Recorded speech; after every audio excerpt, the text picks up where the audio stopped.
একটা সরকার প্রধান নারী, একজন নারী সরকার প্রধান, আর তার সময় নারীরা সবচাইতে বেশি লাঞ্ছিত আর ধর্ষিত হলো। ভালো কাজের আদেশ দাও, অন্যায় কাজ থেকে ফিরাও। রমজান মোবারক আসতেছে, চট্টলার সিংহ পুরুষেরা হাত মজবুত করো, সিনেমার পোস্টার ছেড়ে আন্দোলন শুরু করে দাও। কোন সিনেমায় নগ্ন ছবি থাকতে পারবে না, কোন রাস্তায় নগ্ন ছবি থাকতে পারবে না। এই সরকারের আমলে সিনেমার যত ন্যাংটা ছবি রাস্তায় রাস্তায় টানানো।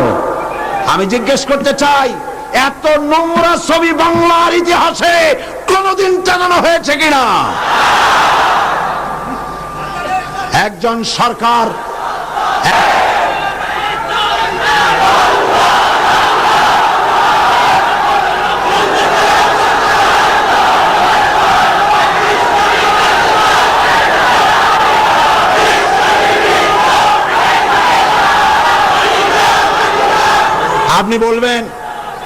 আপনি বলবেন জনগণকে ভালো হওয়ার জন্য, চরিত্রবান হবার জন্য ছেলেরা চরিত্রবান থাকবে কেমনে?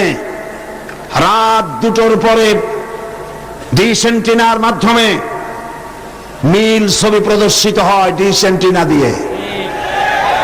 এই ডিশ অ্যান্টেনার এই পারমিশন কে দিল? কি জবাব দিবা কিয়ামতের দিন?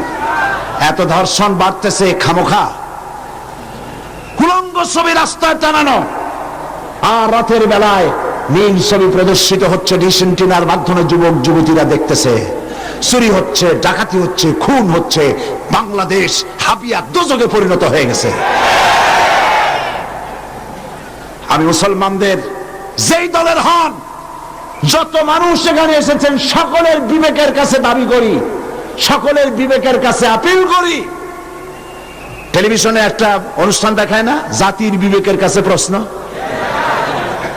জাতির বিবেকের কাছে প্রশ্ন করে লাভ নাই, সরকারের বিবেকের কাছে প্রশ্ন করতে চাই।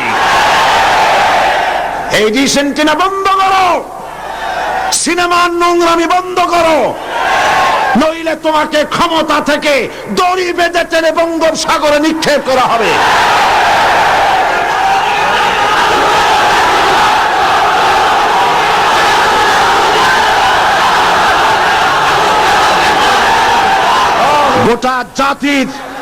গোটা জাতির চরিত্র নষ্ট করা হচ্ছে।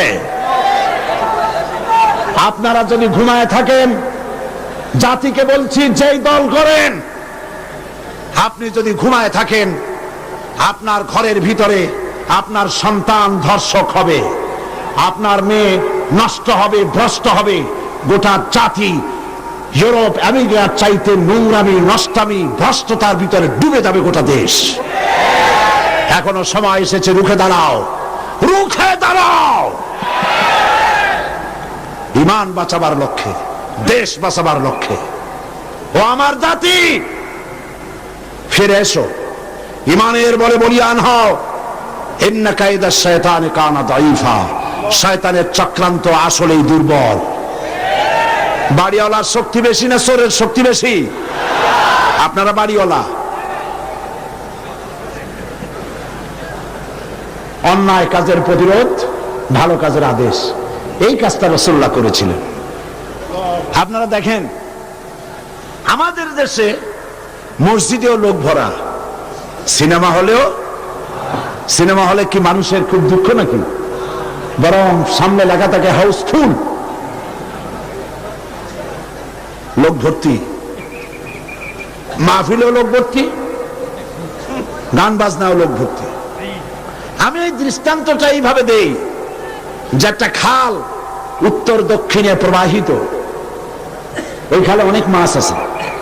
মাছ ধরার জন্য এলাকাবাসীরা খালের মধ্যে নেমে গেল। তারপরে উত্তর দিকের পানি বালতি ভরিয়া দক্ষিণ দিকে ফালাইতে লাগলো বহু মানুষ।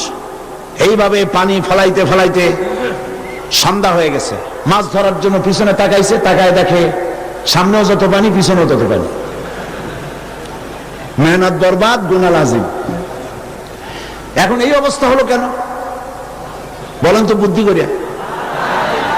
সুবহানাল্লাহ, সকলেই সচেতন, বুঝে ফেলাইছেন। বান না দিয়া সমানে পানি ফেলাইছে। আজকে যদি একটা আদর্শিক বাঁধ আমাদের থাকতো, তাহলে মসজিদ ভরা আর সিনেমা ভরা এটা হইতো না। আদর্শিক বাঁধ হলো ইসলামী রাষ্ট্র।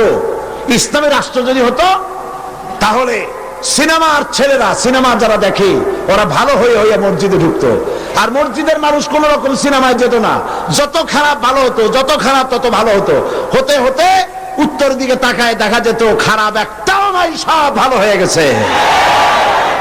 রাসূলুল্লাহ এটাই করেছিল, আল্লাহর নবীরা এটাই করেছিলেন, এবং এই পদ্ধতি দিয়ে ওই আমরুহুম বিল মারুফ ওয়া ইয়ানহাহুম আনিল মুনকার, ভালো কাজের আদেশ করতেন, অন্যায় কাজ থেকে দুই হাতে ফিরে হাত দিয়ে বাধা দিতেন। ফিরতে হবেই।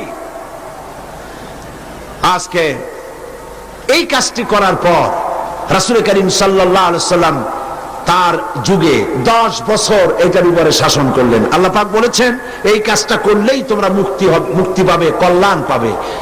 এই কি কাজ? ভালো কাজের আদেশ, অন্যায় কাজের নিষেধ। এই কাজটা করলেই তোমরা কি পাবে? কল্যাণ পাবে। তোমাদের রাষ্ট্র কল্যাণ রাষ্ট্রে পরিণত হয়ে যাবে। ওয়াদা কার?